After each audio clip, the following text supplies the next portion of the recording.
Next पाहूया आपण reaction of metals with salts of other metals. एक छोटासा तुम्हाला प्रयोग या ठिकाणी दिलेला आहे.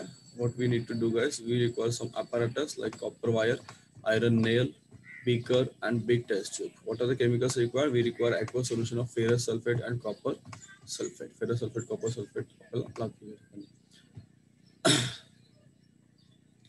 So what is the procedure? Take a clean copper wire and clean iron nail. बघा इथे तुम्हाला इथे या ठिकाणी दिलेलं आहे बघा.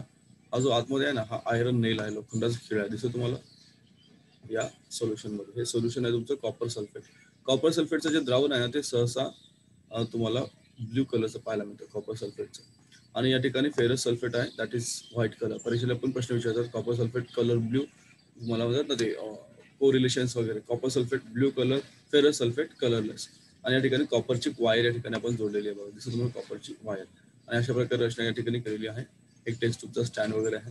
So what you get here guys, काय होतं बघा इथे ठिकाणी रिएक्शन मध्ये. So copper coating formed on iron nail. तो हा जो लोखंडाचा खिळा आहे ना, याच्यावर तुम्हाला कॉपरची कोटिंग फॉर्म होते.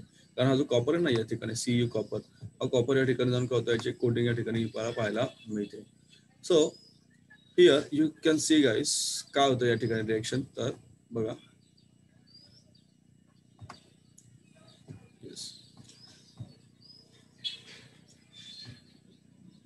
we have seen the reactivity of metals is not the same. However, the reagents oxygen, water and acids are not useful to determine the relative reactivitism of all metals, as all metals do not react with them. The displacement reaction of metals with solutions of salt and other metals or salts of other metals serve for this purpose. If a metal A displaces another metal B from the solution of its salt, then it means that metal A is more reactive than metal B. लक्षात काय म्हणतात त्यांनी बघा इथे, ए मेटलने काय केलेलं आहे तर डिस्प्लेस केलेलं आहे दुसऱ्या मेटलला, बी मेटलला. दॅट मीन्स आपण सांगू शकतो की metal A is more reactive than metal B. ठीक आहे, परत सांगतो तसं डोक्यावरून जाईल तुमच्या, म्हणजे जर आपण थोडं थोडं घेतलं तर एकदम घेतलं डोक्यात जातं. इथे काय करायचं तुम्हाला, इतर धातूंच्या क्षारांच्या द्रावणावर होणारी अभिक्रिया. यामध्ये साहित्य आपल्याला घ्यायचं आहे, तांब्याची तार, लोखंडी खिळा, चंचू पात्र किंवा मोठी परीक्षा नळी. दुसऱ्या रसायने जसे फेरस सल्फेट किंवा कॉपर सल्फेट यांची जलीय द्रावणे दिलेली आहेत बघा. तर या ठिकाणी तुम्ही पाहत असाल की इथे काय तर लोखंडी खिळा आहे आणि या ठिकाणी काय आहे तर चंचू पात्र किंवा तांब्याची तार आहे. हे आहे फेरस कॉपर सल्फेटचं द्रावण, जे निळ्या रंगाचं आहे, आणि फेरस सल्फेटचं द्रावण आहे ते आहे तुमचं पांढऱ्या रंगाचं. कोरिलेशन तुम्हाला विचारलं. तुम्ही या ठिकाणी पाहू शकता की लोखंडी खिळ्यावर काय आहे तर तांब्याचे फूट आलेले, म्हणजे तांब्याचा थर या ठिकाणी पाहायला मिळते. तर धातूंची जी अभिक्रिया श्रेणी आहे ती तुम्हाला रिएक्टिव्हिटी सिरीज जी आहे, सर्व धातूंची अभिक्रियाशीलता सारखी असते का, नाही, लक्षात घ्या. तर ऑक्सिजन, पाणी आणि अम्ल, ऑक्सिजन, पाणी व अम्ल या अभिकर्षितांबरोबर रिएजंट्स आहेत ते सर्व धातू अभिक्रिया पावत नसल्यामुळे धातूंची सापेक्ष अभिक्रियाशीलता ठरवण्यासाठी या अभिकर्षितांचा उपयोग होत नाही. यासाठी धातूंची इतर धातू क्षारांच्या द्रावणावर होणारी अभिक्रिया, कोणती विस्थापन अभिक्रिया ठिकाणी उपयोगी पडेल. विस्थापन म्हणतात, डिस्प्लेसमेंट रिएक्शन म्हणतात.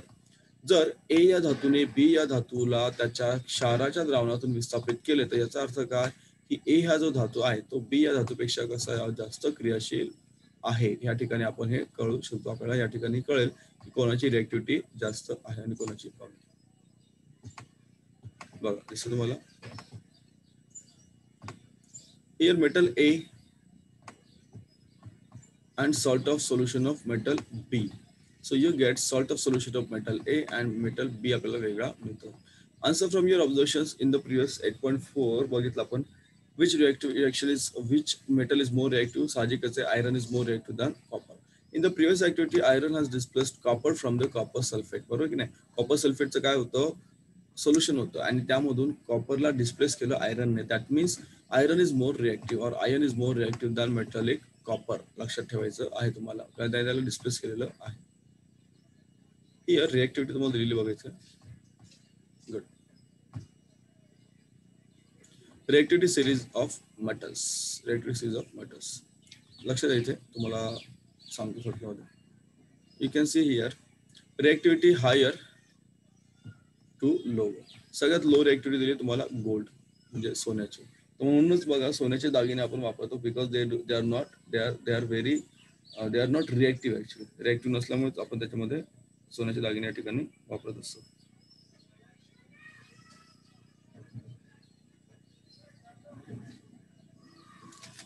ओके, देन त्याच्यानंतर थोडीशी रिएक्टिव्हिटी आहे silver, copper, silver, mercury and copper. Then lead, tin, iron, zinc, aluminium, magnesium, calcium, lithium, sodium and potassium. Calcium, lithium, sodium and potassium.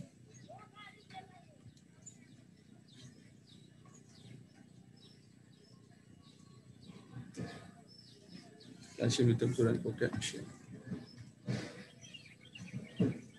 So काय सांगू शकतो आपण, पोटॅशियम इज हायली रिएक्टिव्ह आणि gold is very less reactive. हे जे आहेत ना 1, 2, 3, 4 they react with water. Then इथपर्यंत जे आहेत दे रिएक्ट विथ ऍसिड्स. इथपर्यंत जे आहेत दे रिएक्ट विथ ऑक्सिजन. समजलं? ह्या तुम्हाला डिफरन्स या ठिकाणी कळायला पाहिजे. So scientists have developed the reactivity series by doing many experiments of displacement reaction. The arrangement of metals in the increasing or decreasing order of reactivity is called as reactivity series of metals. Metals are divided into following groups according to their reactivity: highly reactive metal, moderately reactive metal, and less reactive metals. Less reactive metals. ठीक आहे, त्यामुळे अशी रिएक्टिव्हिटी series आपली तयार होते.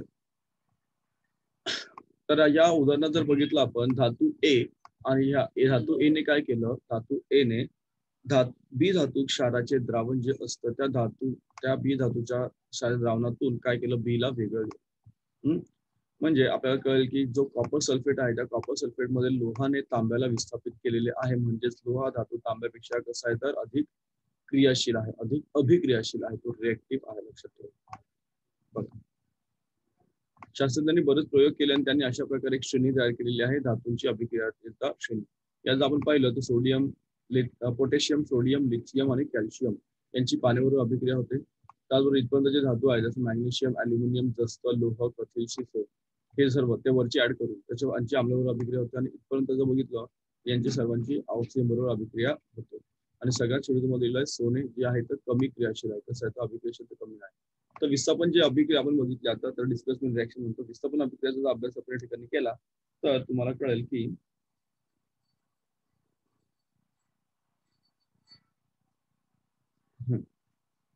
अनेक प्रयोग करून वैज्ञानिकांनी अभिक्रियाशीलता श्रेणी विकसित केलेली आहे. धातूंची त्यांच्या अभिक्रियाशीलतेच्या चढत्या किंवा उतरत्या क्रमाने केलेल्या मानलेल्या धातूंची अभिक्रियाशीलता श्रेणी असं म्हणतात. अभिक्रियाशीलतेच्या धातूंचे 3 गट पडतात: जास्त अभिक्रियाशील, मध्यम अभिक्रियाशील आणि कमी अभिक्रियाशील असे धातू. तुम्ही वरच्या या तक्त्यावरून सुद्धा तुम्ही ते धातू ओळखू शकता.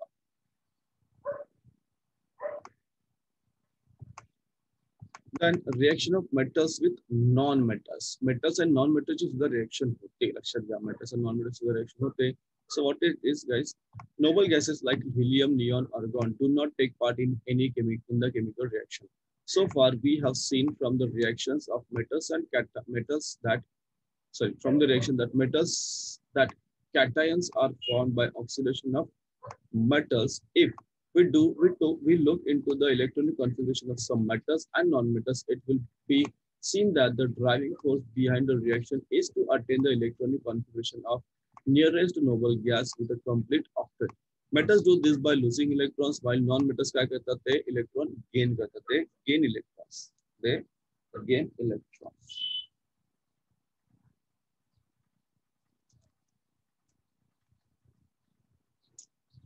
They gain electrons.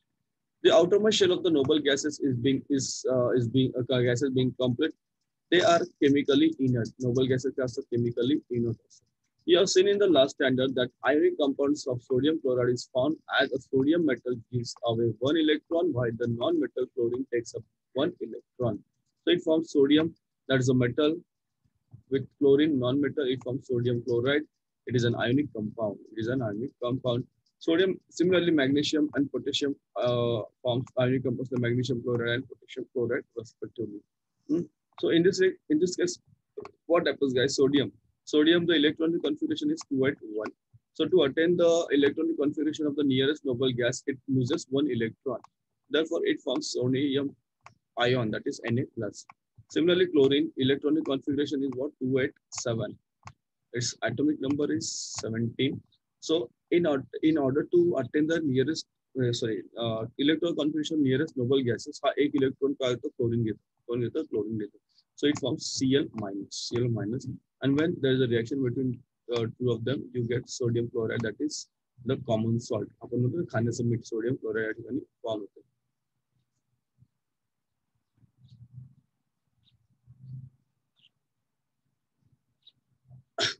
Just sodium metal आहे आणि क्लोरीन नॉन मेटल हे लक्षात घ्या. धातूंबरोबर होणारी अभिक्रिया आपण या ठिकाणी पाहत आहोत.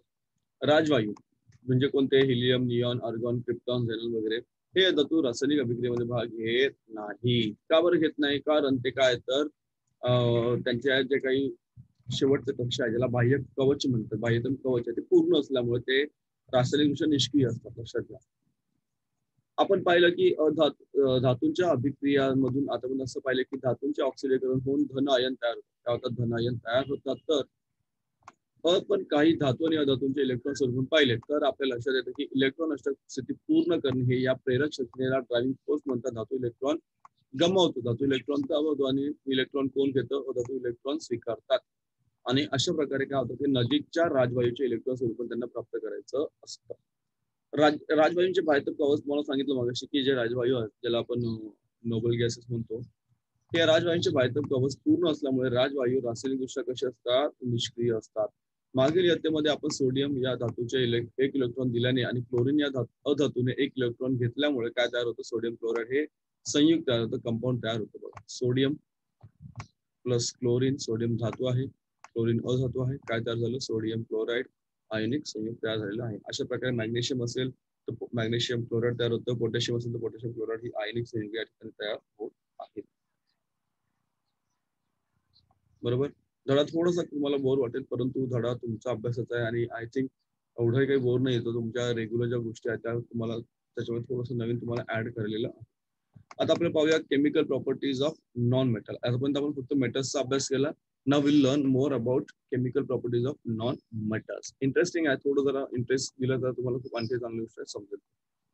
Non-metals are collection of elements having less similarity in physical and chemical properties. Non-metals are also called as electronegative elements. लक्षात घ्या, electronegative elements यांना म्हणतात because they generally accept electrons, as they form negatively charged ions by accepting electrons. Some examples of chemical reactions of non-metals are as follows. पहिली reaction पाहिजे आपल्याला, reaction of non-metals with oxygen. Reaction of non-metals with oxygen. Carbon non-metal with oxygen, it forms a complete combustion and you get carbon dioxide, that is acidic. When carbon with oxygen, it forms partial combustion तयार होतं, carbon monoxide तयार होतो, it is a neutral. And sulfur when reacts with oxygen, it forms a combustion, it forms sulfur dioxide, that is also acidic reaction. Generally non-metals combine with oxygen to form acidic oxides. In some cases neutral oxides are also formed. Neutral oxides सुद्धा form होतात when there is a partial combustion. कोणतं react combustion होतं? When there is a partial combustion. परत सांगतो बघा, कुठे आला आपण इथे.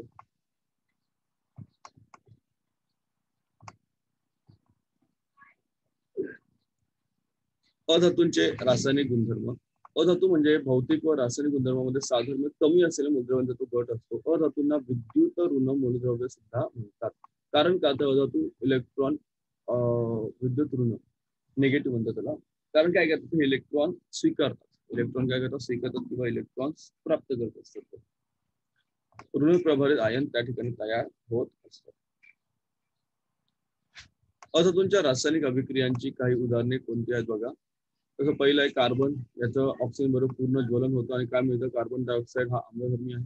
त्याच कार्बनचं जर आपण ऑक्सिजन बरोबर अपूर्ण ज्वलन केलं, पार्शियल केलं तर त्याला काय ठरवतं? त्या ठिकाणी कार्बन मोनॉक्साईड तयार होतो, हे उदासीन आहे. सल्फर आणि ऑक्सिजनची अभिक्रिया झाली तर पूर्ण ज्वलन होतं, ज्वलन लिहिलं फक्त, आणि सल्फर डायऑक्साईड त्या ठिकाणी तयार होत असतो, सल्फर डायऑक्साईड आम्लधर्मी. तर अधातूंची ऑक्सिजन बरोबर होणारी अभिक्रिया सामान्यतः अधातू ऑक्सिजन बरोबर संयोग पाहून आम्लधर्मी ऑक्साईड तयार होते. काही बाबतीमध्ये उदासीन ऑक्साईड सुद्धा तयार होते. काय तयार होते? उदासीन oxide.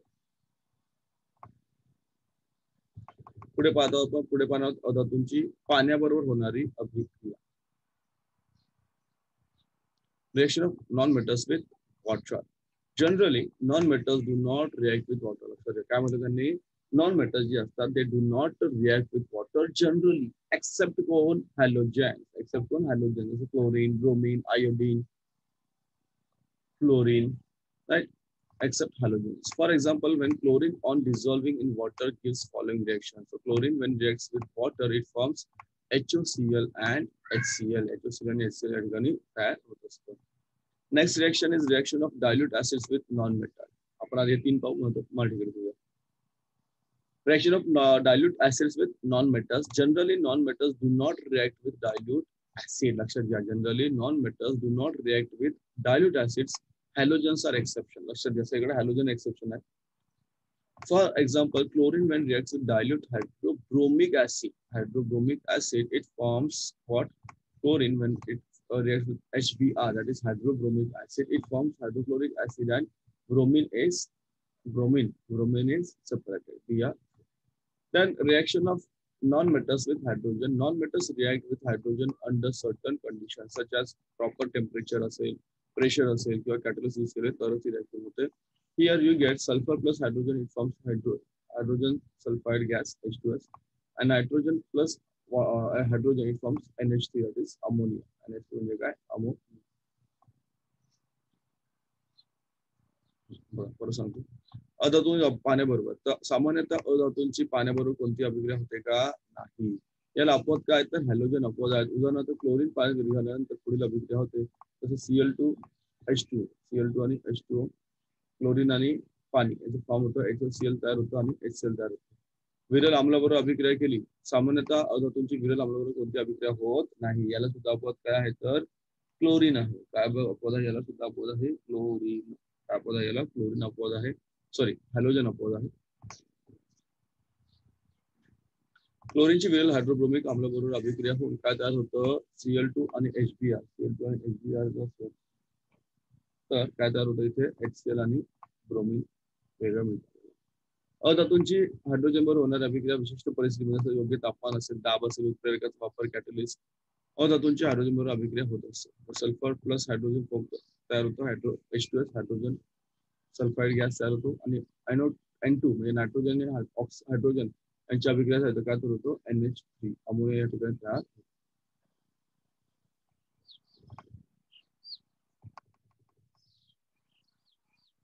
Next, we are going to learn about ionic compounds. Ionic म्हणजे काय असतं?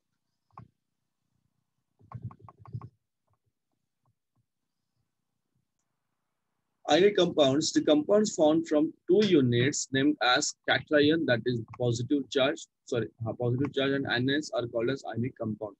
The cations and anions are being oppositely charged. There is electrostatic force of attraction between them.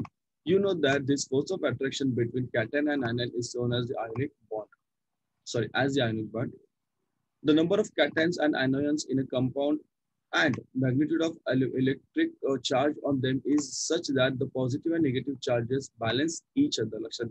As a result, the ionic compounds is generally neutral. Ionic compound generally neutral. Ionic compounds are crystalline in nature. The surface of all the particles of crystalline substances have a definite shape and are smooth and shiny. The regular arrangement of ions in the solid ionic compounds is responsible for this crystalline structure. The arrangement of ions is different in different ionic compounds, and therefore the shape of their crystals are different. The main factor that determines the general arrangement of ions is in a crystal is the attractive force between oppositely charged ions and repulsive force between similarly charged ions. The positive there is a repulsion. Negative also there is a repulsion, but positive and negative there is a attraction.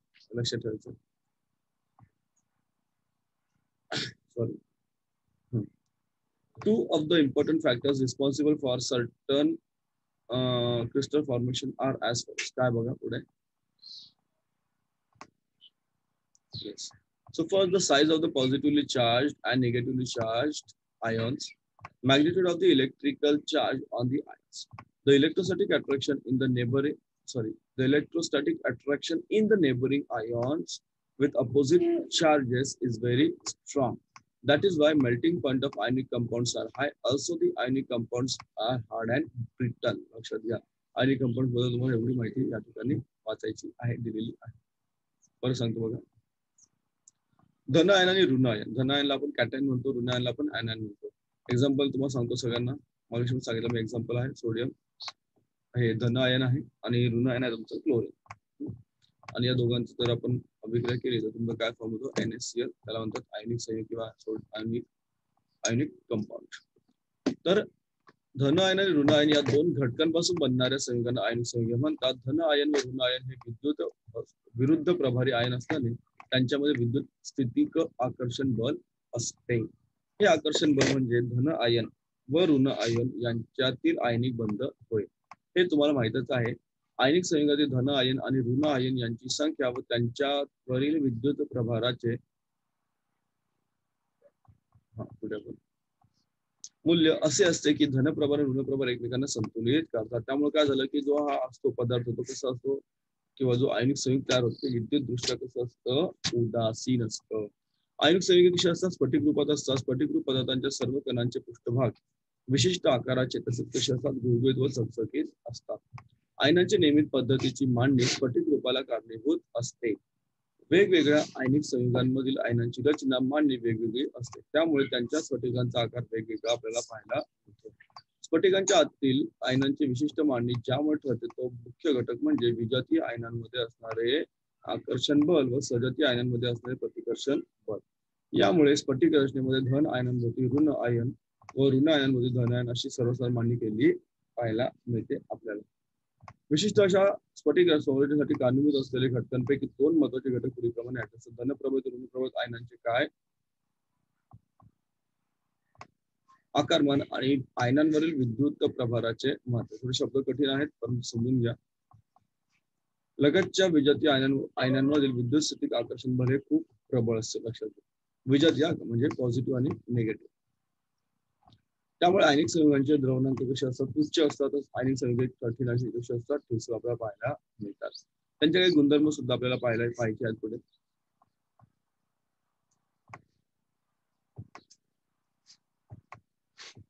एक second.